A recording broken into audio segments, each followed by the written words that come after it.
Part 2 na po tayo ng tip para yumaman. At meron po dito sa libro ni John Maxwell na sinasabi niya na challenge application. Diba sa umaga when you wake up at wala kang Diyos, ang unang masasambit sa bibig mo ay nako, ano naman yan, walang bigas, walang pagkain, walang baon ng mga bata, walang pamasahe, and then start up na ang ingay sa bahay. And ang maririnig mo, mga buwisit kayo, wala kayong pakinabang, and all the complaints that you have. But tingnan po natin ang isang bahay na pareho ang sitwasyon, wala.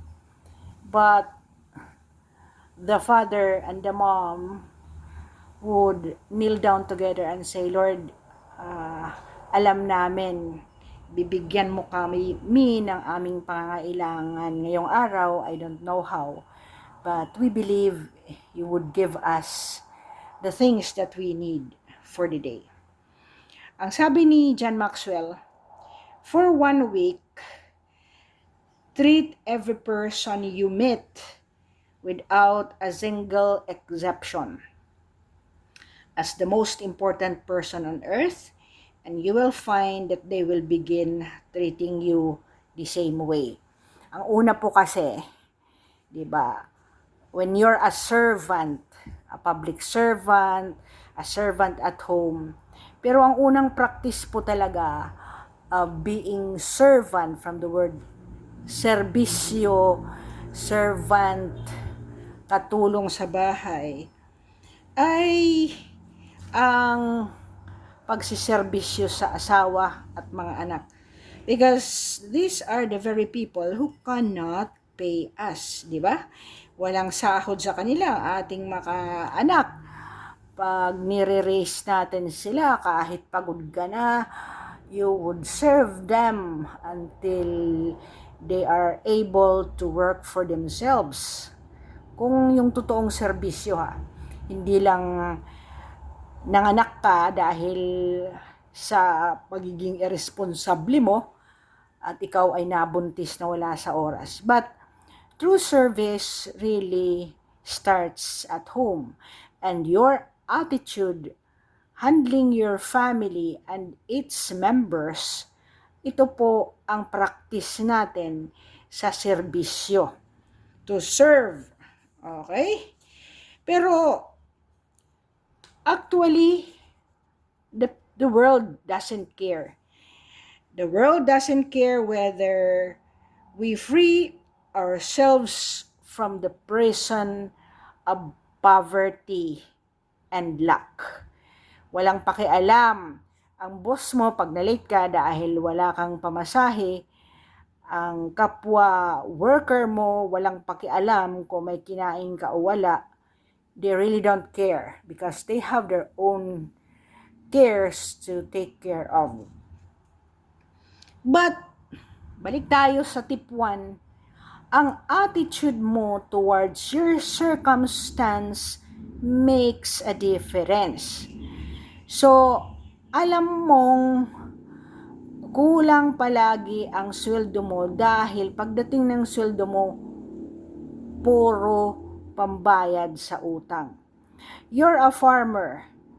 At the end of the harvest, wala nang natitira sa'yo kasi inutang mo yung fertilizer, utang yung binhi, utang kaliwat kanan, nagiinom, hindi pa nagsa-harvest, sagana na ang pamumuhay mo na wala sa lugar. So, who could end that? Diba? But this prison goes on and on, locked. Ikaw lang ang pwedeng mag-unlock yan. Yan lang ang presuhan na ikaw lang ang pwedeng lumabas na hindi ka sisitahin, di ba? Not unless yung pagpuga mo dyan sa presuhan mo ay illegal, Diba? Kagaya ng nangyayari ngayon. Everyone wants to become rich. And everyone in the levels of the government of the Philippines were corrupted. But are they really free? Wala. Ibabalik nila, wala silang tulog. Kagaya ni Saldico, pumayat na because they are imprisoned of their own crimes. So, the world is marching on. Whether or not you will change your attitude, it will go on. So, adopting a good, healthy attitude toward life does not affect society nearly so much as it affects us. Tatagalugin ko po, walang pakialam ang mundo sa'yo, kaya wag mong sisihin ang mundo kung bakit ka ganyan. You take care of yourself and the world will change around you. You will be able to see opportunity. So, nakita mo ba yung playlist ko kung paano maging mayaman? Noong last year, I uploaded it. I said, be debt free. Kung wala kang utang, ikaw ay nakakatulog kasi at masaya kasi pag inubos mo munang bayaran ng utang mo, you will begin with being what? Living within your means. Kasi kung puro ka utang, hindi ka masaya magtrabaho kasi nga, yun, mag-uutang ka hanggang mamatay ka. So, sasabihin mo lang, ay nako ma'am, nagsasabi ka lang yan kasi hindi mo pinagdaanan ang dinaanan namin. Believe it or not, pag ikaw ay nag-asawa at responsable kang nag-asawa na hindi ka lang nabuntisan, at nag-start ka talaga, kayong dalawa lang, na hindi ka nagde-depend sa parents mo, you will know that every single step of the day is a challenge.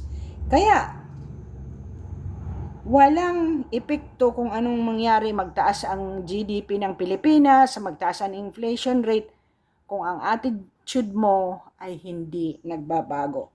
The change cannot come from others, it must come from us. Now, ang sabi po ni Teddy Roosevelt, the president in the United States then, sabi niya, the most important single ingredient to the formula of success is knowing how to get along well with people. Kasi 87.5 ay ang people skill mo. Meron kang magandang ugali plus 12.5 about your knowledge of your competencies and skills equals success. Meron istorya dito ni John Maxwell about sa isang gas station na napakasigla na nagsiserve kahit late in the evening na. Meron silang nakapaskel sa kanilang wall sa gasolinahan. Ang sabi, ang mga empleyado, 1% ay namamatay kaya wala na sa employment. 3% umalis dahil ayaw dyan sa establishment na yan. 5% merong ibang mga friends na nilapitan at nagkaroon ng opportunity. Ang iba ay competitive reason. Ang iba ay 14 product dissatisfaction. Alam mo yung ang mahal-mahal ng gasolina mo pero madaling maubos dahil kulang ang methane gas component. 'Di ba? O kaya sa restaurant hindi ka nababalik kasi hindi naman masarap ang kanilang luto. But 68% of the businesses quit because of an attitude of indifference between them and its employees. Nagsasara dahil hindi maganda ang relasyon ng may-ari at sa kaniyang mga empleyado, kung kaya't kinakawatan ang employer, naglilipatan ang mga ibang employees, di ba? So, yun lang po. You change your attitude, that's the second tip. And for you to be present in saying, ayoko na ng ganitong pamumuhay na pobre lang ako hanggang ako'y mamatay. And then, let us move to the third tip tomorrow. Salamat sa pakikinig dahil ayoko nang munang mag-upload dyan sa mga nangyayari dyan sa Marcos administration. Walang mangyayari sa ating gobyerno. Kita niyo yung mga pare. Di ba? Ang layo sa Iglesia ni Cristo. And salamat again. We lift all these things for your listening to the Lord Jesus Christ.